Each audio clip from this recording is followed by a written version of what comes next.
When the UNICA network was founded, who could have guessed what it would become? Bringing together dozens of universities from the capital cities of Europe with a combined strength of over 150,000 staff and 1,800,000 students.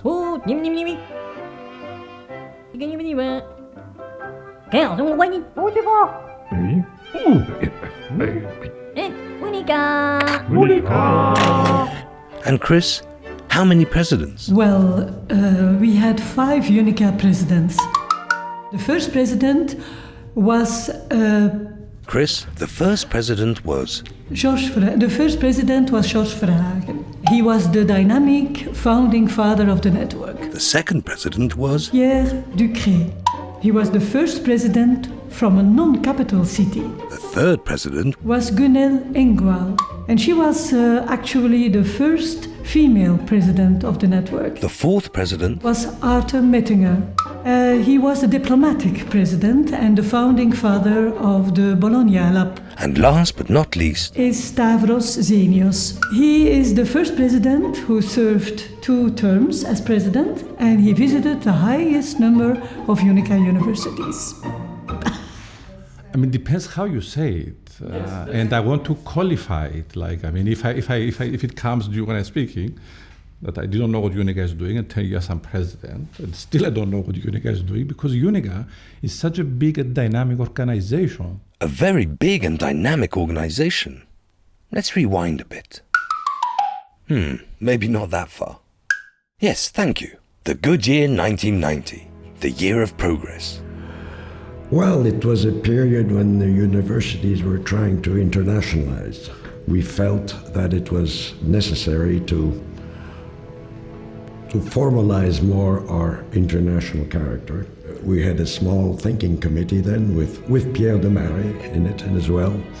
I heard in Coimbra that they were considering launching a network of ancient universities in Europe. And as we were flying back to Brussels, I was toying with the idea. We were flying over the clouds and over the Pyrenees, and I was saying, well, what kind of network will it make sense for my university? What are the specificity of Brussels University? We're a university from a capital, from a large city, with all its advantages, but also its drawbacks. And so we thought that other universities in capital cities would have the same type of problems and the same type of advantages. Before I forgot the idea, I wrote a little note to the rector saying, what do you think? I think it's time, and there is a network in the air. I sent emissaries throughout Europe, small Europe at the time, and everybody seemed enthusiastic. So, a small group of people committed to the idea that cooperation would be more powerful than competition founded UNICA, the network of universities from the capitals of Europe.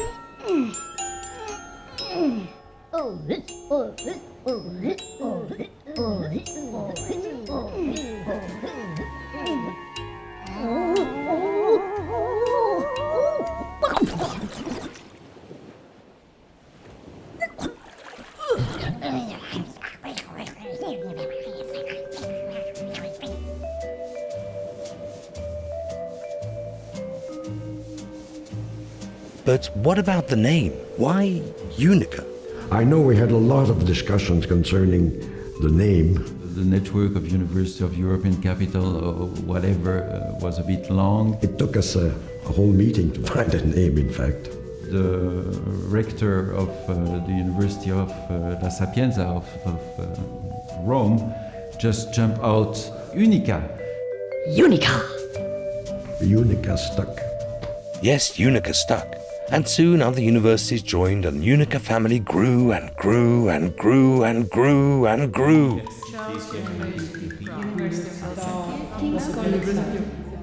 I think it is necessary to invest in UNICA in the present, because I think that the present of UNICA is its future.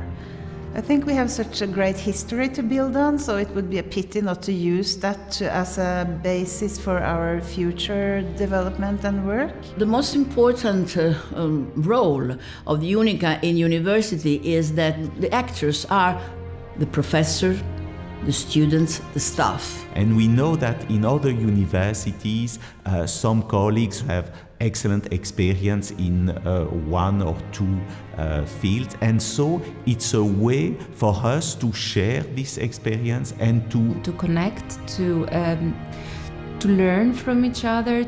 We are universities, we're not really competitors. It provides a strong link with the community, and this is absolutely vital for the university to act within the community and for the community. To be aware of our diversities and to share it as a common value, it is very important for our future, either as single universities and as universities being part of a community.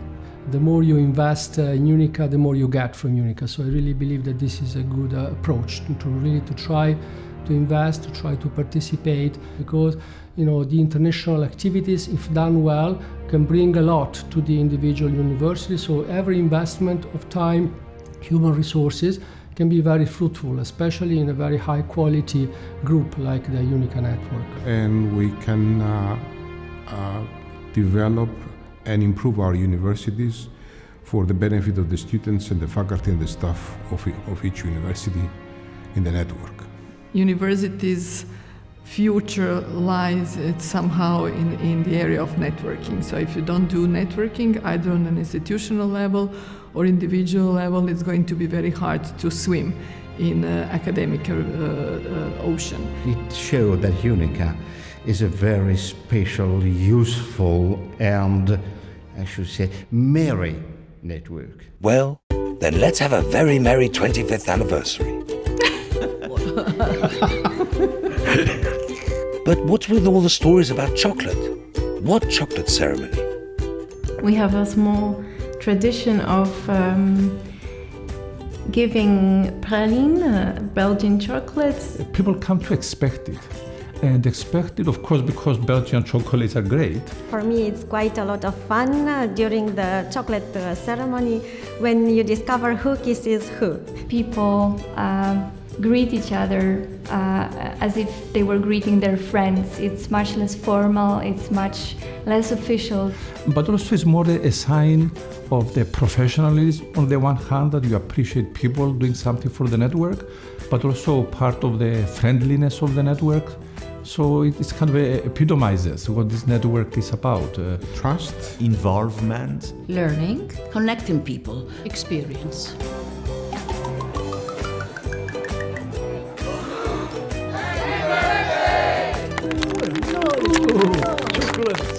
UNICA.